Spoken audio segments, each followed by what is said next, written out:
Hi, this chapter will review in the Shilberry text the strategic marketing planning process. Review of last week. Marketing is primarily concerned with consumer needs, benefits, and costs. So when we think about how we create consumer satisfaction, the equation we want to look at is satisfaction equals benefits minus costs. Satisfaction, the more satisfied we are of something, then the more we are going to consume it. Kind of makes sense. If we enjoy skiing, we're going to go skiing more often. If we like football, we're going to watch or play football more often. When we look at the benefits and cost sides, we want to focus on benefits, things that derive pleasure. Maybe it is the excitement, maybe it is the getting into shape, maybe it's the feeling of social connection. We also want to look at costs, and with costs it's very important to remember that costs are not solely financial. It's not just the cost of the ticket or the cost of the concessions or the cost of the lift ticket or the gym membership.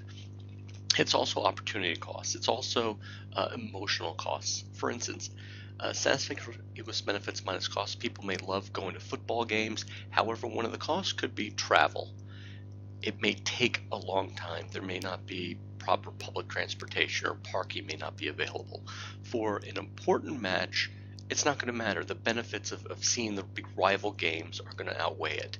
But a lesser rival or a not favorable matchup, that cost, that time it takes to travel from your house to the match and home, may outweigh the satisfaction of going to that particular game.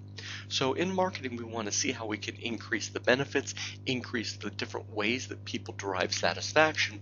We also want to look at minimizing the costs, finding those points where fans and participants say, I don't want to consume your product, and try to minimize them. So we wanted to look at different type of class activity. How do teams and events make money? How do we consume sport? How do we make money off the sport? Directly related to marketing of sport, marketing via sport. Probably we'll do this during class, but it's something you may want to think about and try to analyze as you start putting your sport marketer hat on and your fan hat, remove it. The strategic sport marketing process. How are we going to come up with this process that will help us derive the product and services in order to best communicate to a potential consumer so that they can purchase our product, whether it's going to a soccer match or skiing or joining our gym or playing softball or buying our product that is being a sponsor of an event. Step one, we want to analyze external forces. We're going to basically commit to a rudimentary SWOT analysis: strengths, weaknesses, opportunities, and threats. External environment, opportunities, and threats. We want to analyze the organization, our internal factors, our strengths and weaknesses. Step three, we want to examine market research and all marketing information systems. We want to understand our environment. Step four, we want to determine our marketing mission and objectives. We want to set out what our goals would be and then our individual SMART objectives to reach those goals. For instance, our goal may be to increase attendance, and our objective this year would be increase female attendance by 5%. So an objective is a stepping stone or a specific measurable point in order to meet a vaguer and more broad goal. Step five, we're going to look at the marketing mix and how we can utilize the marketing mix in order to communicate to our consumer. Step six, we're going to look at the tactics and benchmarks. Step seven, we're going to implement our program and coordinate it and see if there's any things that we need to adjust. And step eight, we want to take those analytics and see if we need to adjust, and in fact take the feedback and adjust it where needed. So we're going to go through those steps. Step one, understand the environment in which we compete. We want to look at our marketing goals. Do they fit what our business goals are? For instance, if we are a youth club looking for people to young people to join football, and we want to get as many kids involved as possible and teach them physical fitness in the game, then our marketing goal would need to align with that. We would not want to set the price of our participation at a very high level, thereby eliminating a lot of kids who are able to participate. So we want to make sure what our overall business goal would be and make sure that our marketing goals strategically meet those business goals. We want to review the external environment, the opportunities, the threats. We want to look at Porter's 5 forces. We want to look at our competition. We want to look at our publics and our stakeholders. We want to see what affects our organization indirectly. Is it high unemployment? Is it high gas prices may influence what we're doing? For instance, a high gas price would minimize the number of people who are able to travel long distances, especially in a place like the United States that's very dependent upon the automobile. At a high gas price, people aren't going to be able to see many matches or participate in a lot of events. If we have a high unemployment rate in many sport, it would lower the discretionary income, may affect our attendance.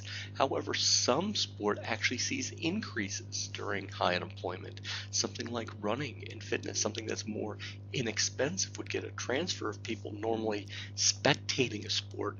Now they can't afford that, so perhaps they buy a pair of running shoes at a lower price and they're able to participate on their own.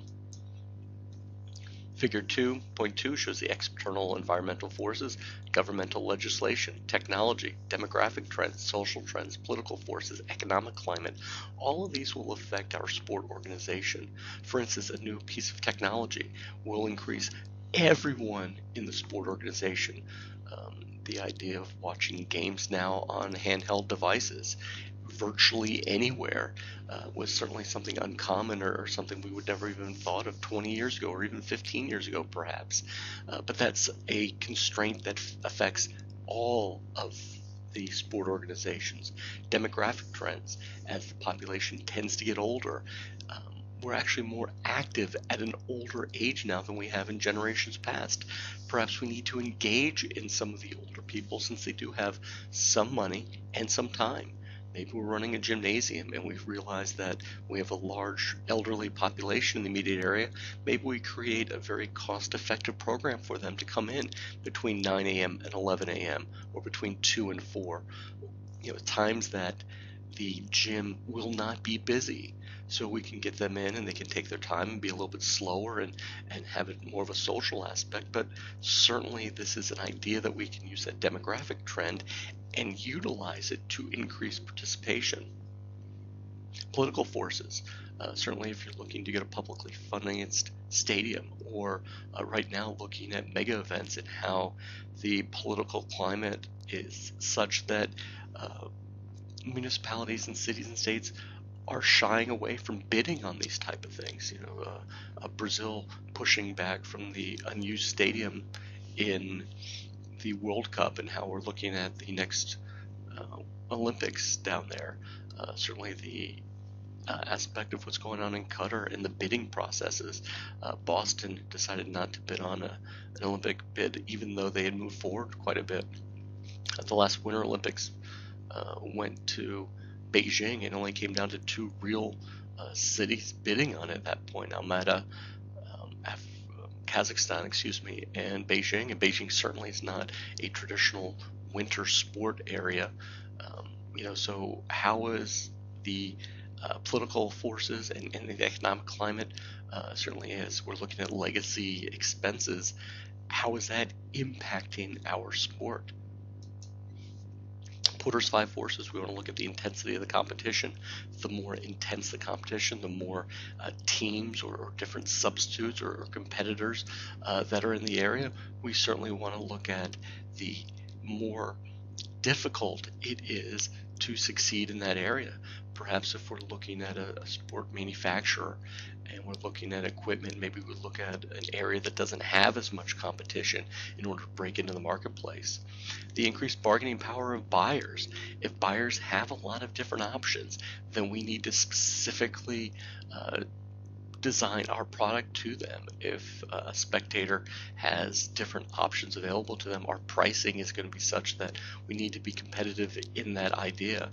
Substitutes, similar to competition, but something that's not directly related. Substitutes for SUNY Cortland or any college athletic program could be downtown and watching the games on television, perhaps going to the library, perhaps just socializing, perhaps playing sports by yourself or going to a park.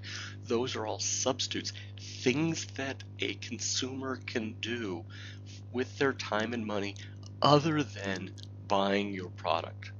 The bargaining power of suppliers, we look at this certainly in a player context, that if the players are very strong in terms of their negotiating ability and maybe perhaps a strong union, then they are going to be able to demand and receive high compensation. And threats of new entrants. If they're new clubs, the NFL and American football hasn't really had a competition to it in about since the early to mid 80s with USFL. However, with many European football leagues, certainly new clubs, and the idea of regulation is a threat to each organization. If you're on the lower part of a Division One, or if you're in the high part of a Division Two, that's certainly a force that you need to recognize, that you could move up or down to a different division, which dramatically affects your revenue streams. So we can look at figure 2.3, and it shows this idea of how new clubs and spectators and entertainment or substitutes and players, they all affect the sport league. Publics. When we look at different publics or stakeholders, we can look at a distinct group of people or organization whose potential needs or actual needs to be served.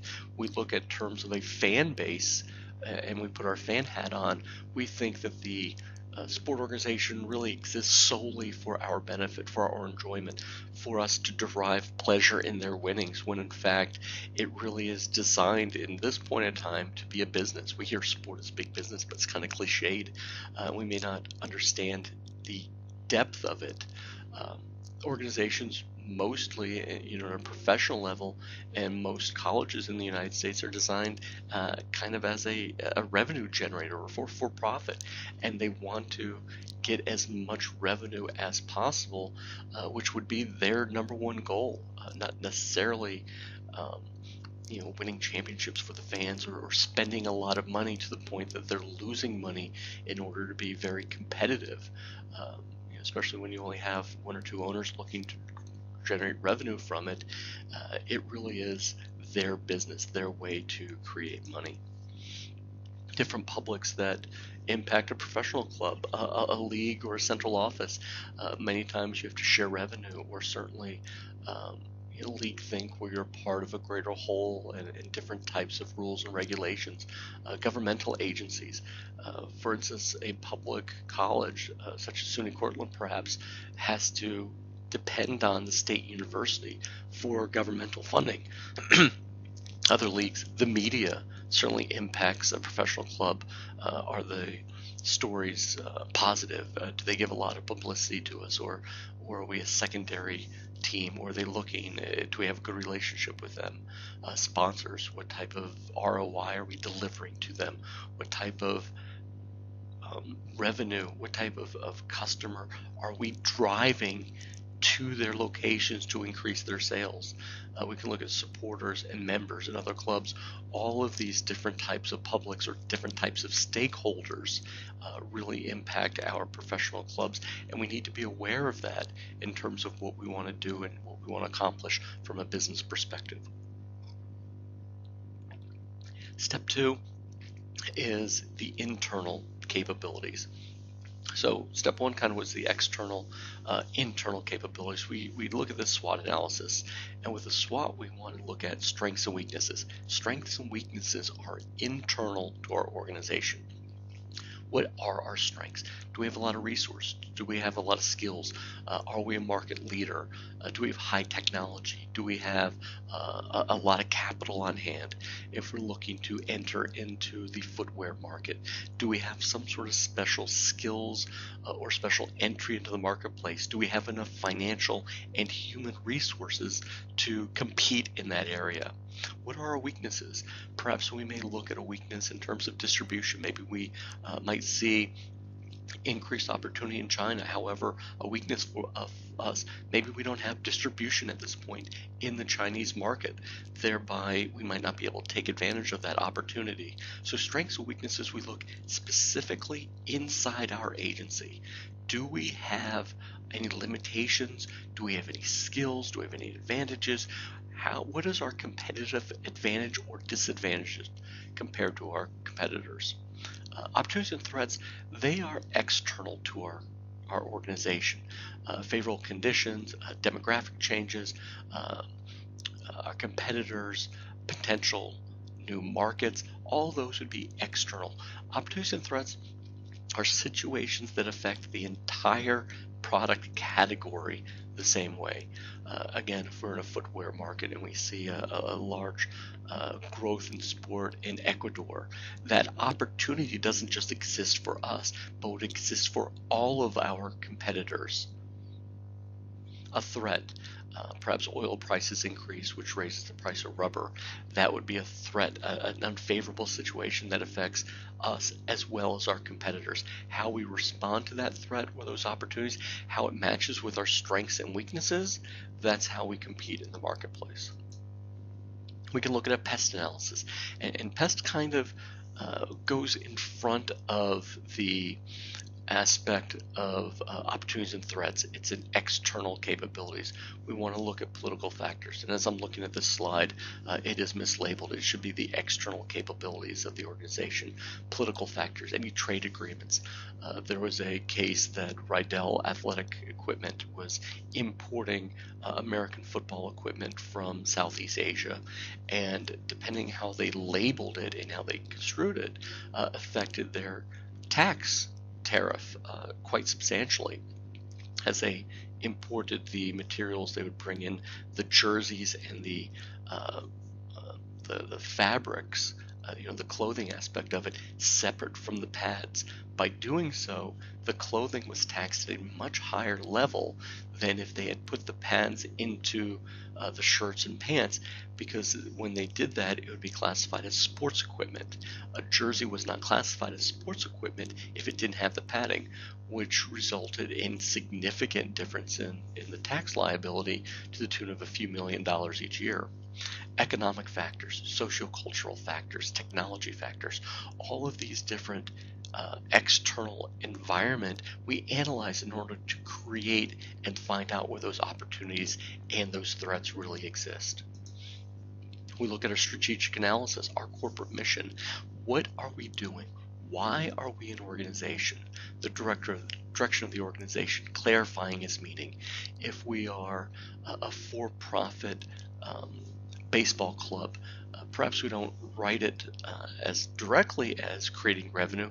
We want to be competitive. We want to serve the greater community. But underneath that is this idea we want to create revenue, as opposed to a nonprofit, which one of our municipality swimming pools may be providing a safe location for after school for kids and during the summer something for them to do.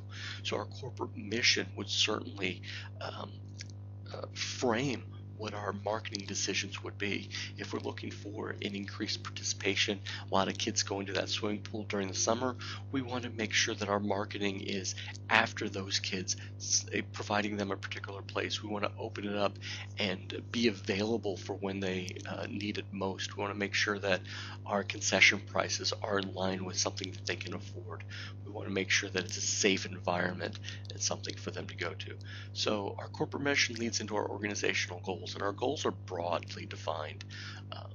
Increased participation, provide a safe haven for kids, compete for championships, which would be more of an athletic side, increase revenue, increase media opportunities. Then we use SMART objectives, and SMART objective is one term that is specific, measurable, achievable, realistic, and time bound.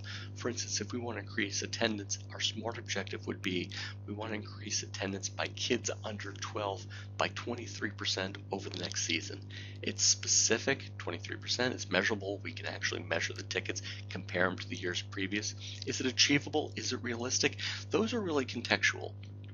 Perhaps We want to look at the fact that we have a kids area and we're looking to fill the 23% into that. If we were sold out last year and we have no excess capacity to fit people in, then it's not really realistic. However, when we look at and we're defining it for our discussions, most part we will, not really analyze it. We'll assume that it's realistic, achievable. Maybe our smart objective for a footwear company is to sell 1 million pairs of shoes next year. Is it achievable? Well, if you're Nike, it certainly is. If you're a startup company, it wouldn't be really achievable because you may not have that type of distribution. You may not have that kind of resources. So achievable and realistic really are just contextual into the area. And then time bound. There has to be a formal deadline of when you're going to stop and take count and measure how you've done and compare it.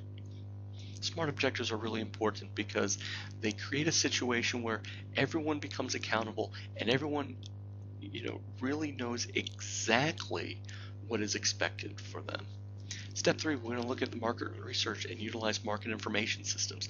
When we look at market research, we really want to do this idea of not just setting our market research for our target audience, but the more research we conduct and the more defensible data that we have, the better our decisions are, completely down the line. Even in human resources, we want to hire the best person possible. So we do market research. We look at their resume. We do interviews with them. We may look at some of their writing or try them out. So we do market research in many different areas. It's just something that a lot of times we don't flesh out. If we're a groundskeeper, we want to do market research to find the best fertilizer, something that will make the grass grow nice and green and thick and maybe be cost effective for what we're doing. So some of the questions that we want to ask when we look at market research: who is our customer? Who are the people that are buying our product? What's the consumption entail? Pre and post event, product extensions, what else are they buying? Maybe we look at running a community rec program with soccer and basketball, and we realize that a lot of players are coming in there and they're buying t-shirts, and well, maybe we get into that area where we sell some t-shirts, or we recognize that people are bringing in sport drinks, so we may want to get into that marketplace a little bit, by either having a concession stand or some merchandising areas or vending machines where those players can buy that type of product from us. Where does the consumption take place? When does it take place? How is it used? All this information is important for us. If we realize that our consumers buy our product, right before the season begins, we want to make sure that our advertising is just before that, so people are aware of what we're doing. We don't, if they're going to buy our product by March 1st, advertising on March 3rd and 5th, that's not going to be as effective as it would be in February. So we look at the equations that we would want to discuss: that satisfaction equals benefits minus costs again. The increased satisfaction, the more we like something, the more we do it.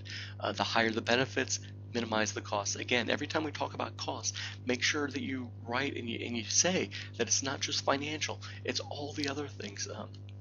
Our distribution, travel, all these different bottlenecks that a consumer can say, what, I don't want to buy their product, or I don't want to buy their product, I'm going to buy somebody else's. We can look at another equation: revenue equals markets times consumption. Increasing revenue can be done two different ways. One, we can increase the number of markets. Perhaps we want to enter into a brand new geographic market. We want to go into Eastern Europe, or we want to focus more on females or kids or elderly, depending on what that is. So we want to get a brand new market, and we want them to consume once. We want to get 10,000 new people to buy, and we want them to get buy them once. Or we can look at the consumption end. Perhaps we look at this idea that we get the same people who are buying our product. Maybe we have 5,000 consumers right now. We get them to buy 2 more times our product. So now we're increasing again by that same 10,000, but perhaps it's much more efficient and effective by getting people who are already buying our product to buy more. We want to know, do we only want to know about our consumers? We want to know why people aren't buying our product. If they're buying our competitor, why are they doing that? Is it a better brand name? Is it a higher perceived quality? Is it a better distribution system? Or is it cheaper? Why is it? Is it because our competitor has a sponsorship agreement and they're endorsing a top athlete? Um, why do they buy from our consumers? That will let us know why they aren't buying from us and something we can analyze. The more information, the more data that we can collect, the better our decisions will be. Step 4, determining our marketing mission and objectives. What is our competitive advantage? Competitive advantage is what a consistent difference in important attributes. What do we do better than our competitors?